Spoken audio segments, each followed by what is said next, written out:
दर्शक बंधु ओढ़णी सीरियल रे देखा पाइबे एक धमाकदार एपिसोड। मानसीता बाहागर विधि सब करुथिबो। मानसी अरुआ चाउल को ता गोड़े ठेलिकी घर भीतर को पशिबो। तापर मानसी अलता पानी रे गोड़ धोईकी घर भीतर को पशुथिबो। आउ ठीक सेही टाइम रे गोटा साप आसिकी मानसी को गोड़ेइबो। आउ मानसी से साप को देखिकी डरी जिवो। आउ घर बाहर को उल्टा दौड़िबो।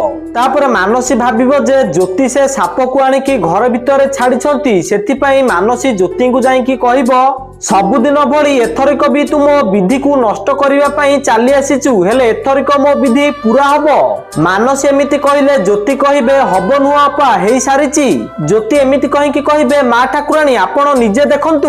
आ ज्योति एमिति कहिले घर लोक सब देखिबे तो मानसी से अलता पानी रे गोड़ धोईकी घर बाहर को उल्टा चाली जाईची। तापर ज्योति कहिबे मो स्वामी को ऊपर जे अधिकार जतेया पई चेष्टा करिवो ना तापद घर भीतर को नुह घर बाहर को पड़िबो।